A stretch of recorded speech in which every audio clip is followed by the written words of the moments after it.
At the moment when people pass away, there's usually a time when the family's there and we're waiting for the funeral home and they're telling us what's important. And we've taken care of some very wealthy and influential people. And not one of them wanted to tell me about the wealth, the inheritance, what they were leaving behind. You know what they told me about?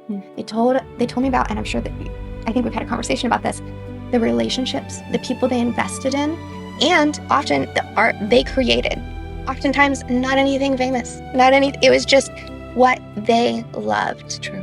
The people they loved, who they invested in, and what made their life valuable was not the diamonds or the gold, even though many of them had a lot of that. Yeah. It wasn't that they had accumulated, it was the people they poured into, is who they loved.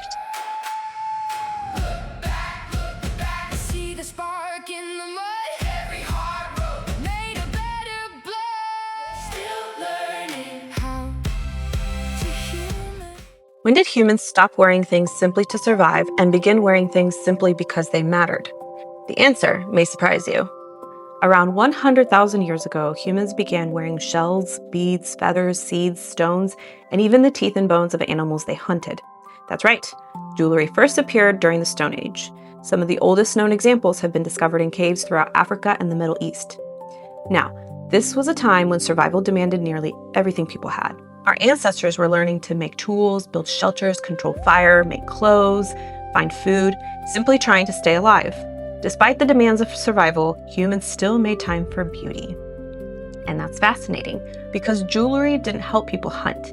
It didn't keep them warm, and it didn't build a shelter. Yet people still invested precious time and effort creating it. But why? No one really knows for certain. Maybe it marked belonging, possibly to a family or other specific group, maybe to show membership to a tribe or religion, maybe for grief or to ward off danger, or for status, or maybe humans just wanted to create something beautiful. Whatever the reason, we do know it was important to them. Times were harsh then, and free time was limited by the need to prioritize survival. So imagine taking the time to carve a tiny hole into shells or rocks, coloring them with red ochre, and stringing them together into a necklace that provided no obvious survival advantage. This was intentional, and it clearly mattered. Today, people wear jewelry for many reasons. A necklace could be worn to show a religious allegiance or a belief in healing properties. A bracelet could be worn to support a cause. A ring could be worn to symbolize love or show status. But also, we could wear something for beauty because we just like the way that it looks. Now, we know animals decorate themselves biologically. Bright feathers, large antlers, colorful scales. But humans, we do something different. We create the beauty. Even if not necessary, they can still carry significant value for us. In other words, we assign meaning to our jewelry. In last week's episode, we saw that clothing asks, who am I? But jewelry asks, what do I value? This starts innocently enough, with a shell, a feather, a carved tooth, a polished stone, or whatever was found lying around. These weren't valuable because they were rare. They were valuable because we gave them meaning. That's one of the most uniquely human things we do. We assign meaning to objects. A wedding ring to symbolize love and commitment, a military medal to symbolize valor, a grandmother's necklace to symbolize legacy, and a child's friendship bracelet to symbolize connection. Their worth isn't in the material, it's in the story. But as civilizations grew, something interesting happened. Jewelry stopped being merely personal and started to become economic, political, and global. The desire for rare shells, gemstones, and precious metals helped create some of humanity's earliest trade networks. And as a result, gold crossed continents, jade traveled thousands of miles, and gemstones moved between empires. Suddenly, people weren't just exchanging objects, they were also exchanging ideas, culture, and technologies. Wherever jewelry traveled, change followed. Jewelry literally changed the world. The desire to shape and refine precious materials drove advances in metallurgy, craftsmanship, and manufacturing. Thus, jewelry helped establish social hierarchies, signaled wealth and power, and eventually became one of the earliest portable forms of stored value. Long before modern banking systems, people carried their wealth on their bodies. We also see that throughout history. Jewelry also became deeply connected to religion and cultural identity. The ancient Egyptians, for example, believed certain jewelry could protect them in the afterlife, and medieval Christians wore crosses and reliquaries as expressions of faith. And across India, China, Africa, the Americas, and countless other cultures, jewelry became woven into ceremonies, traditions, and community identity. What began as simple adornment became something much larger. It became a language of symbols, which is pretty significant if we stop to think about how impactful a piece of jewelry can be, and has been. But here's where the story gets more complicated. Humans create beautiful things, yes, but our pursuit of beauty, rarity, and status sometimes causes us to forget the value of other humans. Here's what I mean. For most of human history, jewelry was made from things people could gather nearby: shells, bones, feathers, rocks, etc. But as civilizations grew, humans began searching for rarer and rarer materials, such as gold, silver, diamonds, rubies, emeralds, sapphires, you name it. Why? Well, think Maslow's hierarchy of needs. We've covered this in the previous episode. The same concept applies here. As civilizations grew, humans had more than survival needs. They developed social, psychological, and cultural needs too. When food is relatively secure and shelter exists and communities become stable, humans start asking different questions. Who am I? Where do I belong? How do others see me? What do I believe? What is my place in society? Jewelry became one way of answering those questions, and suddenly beauty had become something people would travel for, trade for, compete for, and even fight for. Scarcity creates value. Humans noticed that some materials were harder to find than others, and because they were difficult to obtain, they became symbols of effort, access, and power. And this isn't unique to jewelry. We do it with art, land, collectibles, luxury cars, designer handbags, you name it. Part of value comes from rarity, and as people encountered new cultures, suddenly there was exotic materials from far away. Lapis lazuli from Afghanistan, jade from China, amber from the Baltic, gold from distant mines, and the list goes on. Humans are naturally curious, and we love new, shiny, pretty things, and we love standing out. As civilizations continued to grow and populations expanded, jewelry became a way to communicate to others.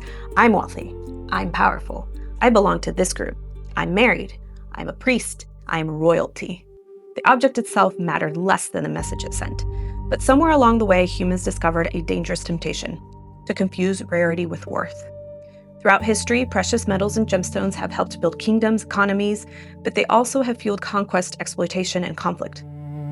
Some diamonds even have funded civil wars. Some gemstones have been mined by children working in dangerous conditions. Some mining operations have displaced communities, polluted rivers, and devastated entire landscapes. The very objects we treasure most have sometimes come at a tremendous cost, and that raises an uncomfortable question. If a beautiful object requires another human being to suffer, how beautiful is it? But of course, the story isn't entirely negative. Today, many miners, jewelers, scientists, and consumers are trying to create more ethical alternatives. Some companies work to trace gemstones back to their source, while others focus on improving labor conditions and environmental practices. And now, technology is offering a new possibility: lab-grown diamonds. Chemically, they are nearly identical to those formed deep within the earth.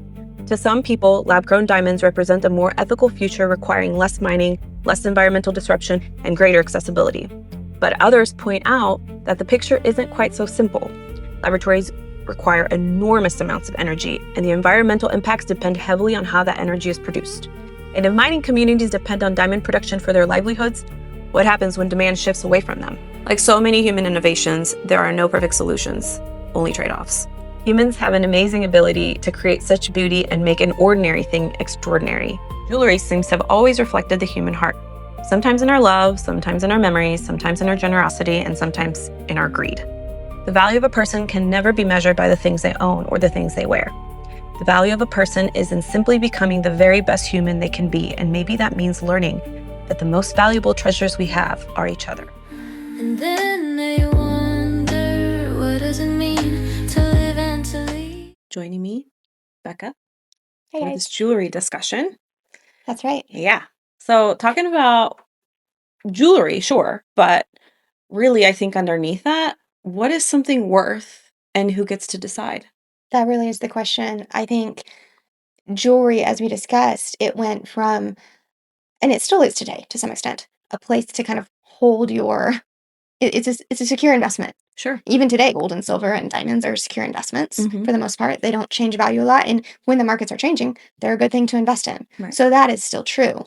But we run into some questions when we talk about some of the practices involved in mining diamonds specifically. I know Yep. you had some thoughts on that. Yeah. Doing research for this podcast, I really came across, blood diamonds. I think is what they're called, but also um, there's another name for it that I'm totally blanking on. But the more correct term, I guess, conflict diamonds. There we go. And they are diamonds that are extracted from the earth at the expense of human beings. And what that means is, I am going to capture a family and make the man or the woman or the child or whatever, or all of them work for me now because I have the big guns and I want to extract these minerals from the earth in order to gain something. And in particular, this is happening in Africa, nations like Leone or Sierra Leone, the Congo, happening and several others as well. But what's occurring here is that these humans are trying to overthrow the government. And in order to do that, we need to be able to fund artillery and weapons. And so they are coming into these little villages to uproot families for what they think is a good cause, but if it's at the expense of another human, I don't know if it is. And so that's something it's very controversial and it's very sad, but we really have to think about what is happening that humans feel the need to do that to one another. I think that is even a broader conversation. Yeah. No, but that's I went good. But that's good. down a rabbit that's hole. powerful because we're asking the question of at what cost? Beauty at what cost? Yeah. Freedom at what cost? Power at what cost? Mhm. And all of that is kind of wrapped up. These are things we can, almost like explorations wrapped up in diamonds because it really comes to the question of what do we value? Yeah. And I think we see the same thing, whether it's I want control of a country or I want to have control of my financial investments Mhm. or I want it's the conversation of desire Mhm. and desires fulfilled at what cost? Yeah. I mean, I could want something really bad, but is it worth, obtaining that at the expense of you, you know? Mm, Somebody that I should probably extend love to. And so I think, I mean, you know that I do, but yes, I that's love you too. Thank you. beside the point. I guess, where this conversation kind of takes us is in really thinking about like it's not bad to own a pretty piece of jewelry. Like, I mean, I have my We do. diamond ring, Mhm. and it's symbolic. It means something, but it's not something that I got value from. I put value into it. Mhm. I remember when we were picking out my ring, I told my husband, he's a poor little school teacher. I was like, you don't have to invest in anything huge. The symbol of it is where we will put the investment Mhm. into. Like this is just showing like the worth that I have found in you and you found in me, and it doesn't need to be flashy or showy or anything like that. And I think that that's something that can translate into really anything else. You don't have to have something huge or flashy. It's nice to. I mean, sometimes I do like big flashy earrings. There's nothing wrong with that. I think what it boils down to is like, where does this come from? Yes, I think is a rock Yeah. valuable? Is anything that we value? Are we really questioning and thinking, is that valuable at the expense of human life? What is beautiful? What is rare? What is unique? Because really, when we think about like a rare rock Mhm. or a rare something like that, rare Yeah. piece of jewelry, rare, sure. But there are not two humans in the history of the earth who have the same fingerprint, who have the exact same personality, expression of personality. What is beautiful? Is human life beautiful? Mm. Is that rare? Because I think it is. I think that humans are the most rare. And we have to put that, each individual human, as that is the most rare. That is of the most value. That is the greatest investment we could ever make, Yeah. is into the life of another human. Absolutely. And if you think about it too, like, we work together as hospice nurses. And at the end of the day, nobody was talking about their jewelry collection or how much No, gold they acquired. They were talking about relationships. exactly. And that just goes to show, because you can't take your gold with you, although the ancient Egyptians certainly believe that, but you can't. And so, but I get to take with me the mark I left behind on people and the legacy that I can, feel good about at the end of it all. That's right. And at the moment when people pass away, there's usually a time when the family's there and we're waiting for the funeral home and they're telling us what's important. And we've taken care of some very wealthy and influential people. We have. And not one of them wanted to tell me about the wealth the inheritance, what they were leaving behind. You know what they told me about? They told me about, and I'm sure that I think we've had a conversation about this, the relationships, the people they invested in, and often the art they created. Oftentimes, not anything famous, it was just what they loved. True. The people they loved, who they invested in, and what made their life valuable was not the diamonds or the gold, even though many of them had a lot of that. Yeah. It wasn't that they had accumulated. It was the people they poured into, is who they loved. Yeah. And a lot of them too they weren't bragging. I don't want to say it like that, but their family kind of was bragging about their own generosity. Yes. That was a big thing. So that's something that, like, the more you value humans over objects, rocks, treasures, the more you'll find that it's a worthwhile investment, more so than anything else. Because, yeah, a diamond ring is valuable and beautiful.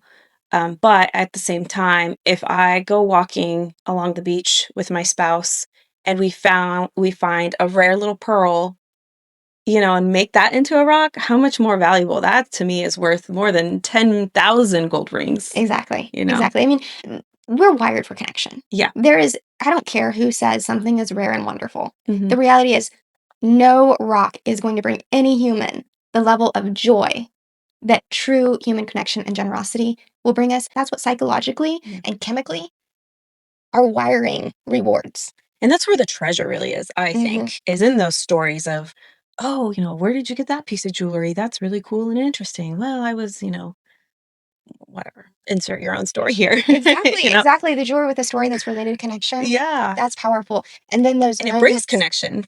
Exactly. Exactly. And those are the pieces that you can pass down for generations, and they really mean something. And the value is in the connection, not just because some specialist said this is valuable and it came from questionable origins potentially or whatever. Right.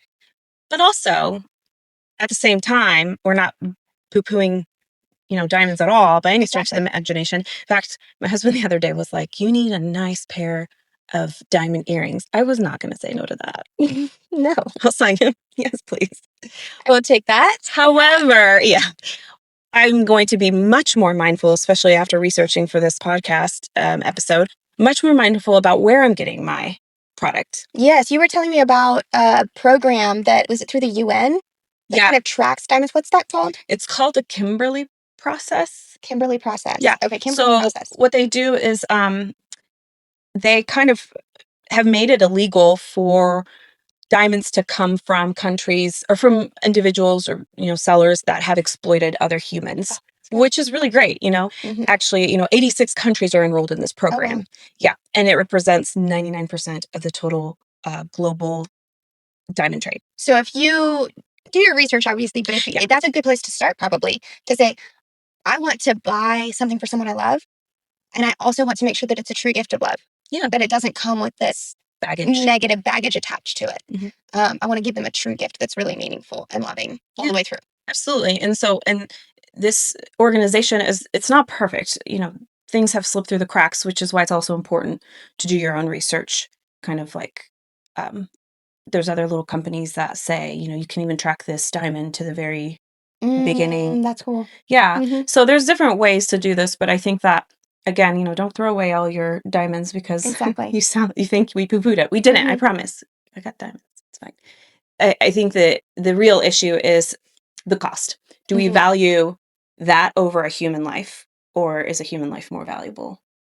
And at the end of the day, I think we can all agree that a human life is more valuable. Exactly. I mean, that's the whole point of these conversations is how do we live as humans on the earth in a better way, in a way that's more aligned with our highest purpose and our highest intentions, and that feels like, yes, this is the true us, not the exterior trying to, I don't know, live up to exterior expectations. Yeah, exactly. Yeah. I think, humility goes a long way, and so does love for one another. So let's live that one bigger Let's than the live that diamonds. life. That's right. That's the life that's rare. Yeah. Honestly, humility and love are the most rare in human life. These are the rare things. These are the gems. These are the beautiful, exceptional You can't find them twice. And I kind of think thing. and it's cool if you can trace back like the diamond, Mhm. because then you can see, oh my gosh, this is a family that's mining diamonds to support themselves or take their kids through Yes. school, whatever. Like Yes. there's importance and value in all of it, and I think that we just kind of have to do our own research. And we have so much power in that position of a consumer Yeah. to fund things that really align with our values. So it's a special moment where we can be generous Mhm. to something that aligns with our values in those moments when we are in the market for something. So Agree. I think that's really cool. Well, we hope you liked this episode, and be sure to like and subscribe so you don't miss another one. We'll see you guys later. We were never